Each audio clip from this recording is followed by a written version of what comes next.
'దేవరా' సినిమాకి సంబంధించిన పాజిటివ్స్ చూస్తే 'జూనియర్ ఎన్టీఆర్' పెర్ఫార్మన్స్‌ని బిగ్గెస్ట్ పాజిటివ్‌గా కన్సిడర్ చేయొచ్చు. దాంతో పాటుగా అనిరుద్ యొక్క మ్యూజిక్ ఈ సినిమా చాలా చోట్ల సేవ్ చేసింది. ఎన్టీఆర్ పెర్ఫార్మన్స్, అనిరుద్ యొక్క బ్యాక్‌గ్రౌండ్ మ్యూజిక్ ఎక్కడికక్కడ మూవీ డౌన్ అయినప్పుడు వీళ్ళిద్దరూ ఆ మూవీని కంప్లీట్‌గా తమ షోల్డర్స్ మీద రన్ చేశారు. ఇక వీళ్ళ తర్వాత టెక్నికల్ టీమ్ చాలా బాగా డీల్ చేసింది ఈ మూవీని. ఫస్ట్ హాఫ్ ఈ సినిమాది చాలా బావుంది. టెక్నికల్ టీమ్ అని ఎందుకన్నానంటే మనకి అండర్ గ్రౌండ్ వాటర్ సీక్వెన్సెస్ గాని, హై ఆక్టేన్ యాక్షన్ సీక్వెన్సెస్ గాని ఇవన్నీ ట్రైలర్‌లో చూసినప్పుడు గ్రాఫిక్స్ పరంగా, వీఎఫ్ఎక్స్ పరంగా, సీసీ వర్క్ పరంగా అంత ఇంప్రెసివ్‌గా ఉండవేమో అని అనిపించింది. కానీ సినిమాకొచ్చేసరికి బావుంది. ఫస్ట్ హాఫ్‌ని చాలా బాగా డీల్ చేసినటువంటి కొరటాల శివ సెకండ్ హాఫ్‌కొచ్చేసరికి అంటే నెగెటివ్స్ చెప్తున్నా. సెకండ్ హాఫ్‌కొచ్చేసరికి బాగా ప్రెడిక్టబుల్ అయిపోయింది.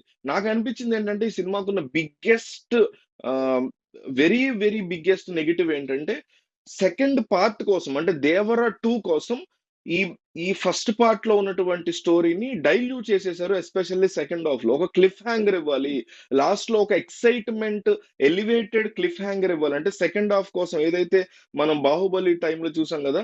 'హూ కిల్డ్ బాహుబలి' అనేటువంటి దానిని ఎందుకిట్లా జరిగింది అనే ఒక సీక్వెన్స్‌ని ఇవ్వాలి అనే దాన్ని అంటే సెకండ్ పార్ట్ ఒక ఫోర్స్‌ఫుల్ సెకండ్ పార్ట్.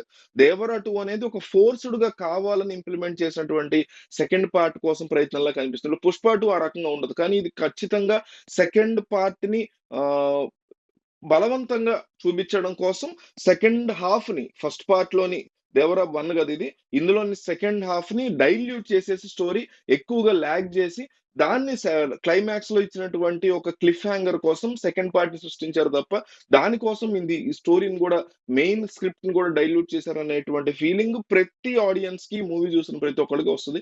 అది ఈ సినిమాకి బిగ్గెస్ట్ నెగెటివ్ కింద మనం కన్సిడర్ జేయొచ్చు. So, Koratala Shiva writing first హాఫ్‌లో కాస్తంత స్ట్రాంగ్‌గా అనిపించినా గూడా, సెకండ్ హాఫ్ వచ్చేసరికి అది మళ్ళీ డల్ మోడ్‌లోకి, మళ్ళీ అక్కడక్కడ ఆశ్చర్య మోడ్‌లోకి రావడం అనేది ఒక బిగ్గెస్ట్ నెగెటివ్‌గా చూసుకోవచ్చు. సో, ఓవరాల్‌గా ఈ మూవీ డెఫినైట్‌లీ సేవ్ అయినట్టే అనిపిస్తోంది నాకు. అంటే కొరటాల శివ సెకండ్ హాఫ్‌లో డెఫినైట్‌లీ ఫెయిల్ అయినట్టు అనిపిస్తున్నా గూడా, సేవ్ అయింది ఓవరాల్‌గా movie because of NTR performance and Anirudh background music and టెక్నికల్‌గా ఈ మూవీ స్ట్రాంగ్‌గా ఉండటం వల్ల, ఒక డిఫరెంట్ ఈ సముద్రానికి సంబంధించినటువంటి ప్రపంచానికి తీసుకెళ్ళటం వల్ల, యాక్షన్ సీక్వెన్సెస్ బావుండడం వల్ల, సాంగ్స్ బావుండటం వల్ల, సాంగ్స్‌కి జనాలు కనెక్ట్ అయ్యి అంటే బోరింగ్ ఫ్యాక్టర్స్ అనేవి చాలా తక్కువున్నాయి మూవీలో.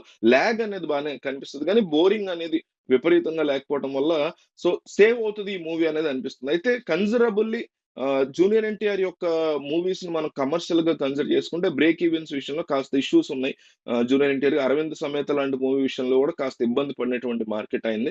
సో, 'ట్రిపుల్ ఆర్' తర్వాత డెఫినైట్‌లీ పాన్ ఇండియాలో భారీ లెవెల్‌లో గ్రాఫ్ పెరిగింది కాబట్టి ఆహ్, ఒకసారి ఈ మూవీ ఆడియన్స్ ఎట్లా కనెక్ట్ అవుతారు? Family audience especially family audience ఈ మూవీకి ఎట్లా కనెక్ట్ అవుతారనే దాన్ని బట్టి బ్రేక్ ఈవెన్ అయితే డిపెండ్ అయి ఉంటది. ఎందుకంటే చాలా ఎక్కువకి ప్రీ రిలీజ్ బిజినెస్ జరిగింది ఈ మూవీకి సంబంధించి. సో, బ్రేక్ ఈవెన్ గురించి నేను ఇప్పుడే ఏం చెప్పలేకపోతున్నాను గానీ, మూవీ అయితే ఓవరాల్‌గా వన్ టైమ్ వాచ్ ఈ సీజన్‌కి రన్ అయ్యే 'చల్తా' సినిమా అనే అనుకుంటున్నా. నా వైపు నుంచి సజెషన్ ఏంటంటే, సెకండ్ హాఫ్ ప్రిడిక్టబుల్‌గా ఉంది. దాన్ని నేను హ్యాండిల్ చేయగలను. ఈ వీకెండ్ నేను ఒక మంచి సినిమా చూడాలి. ఒక డిఫరెంట్ థియేటర్‌లో ఎక్స్‌పీరియన్స్ కావాలనుకుంటే మాత్రం ఖచ్చితంగా ఈ మూవీ వాళ్ళకి వన్ టైమ్ వాచ్.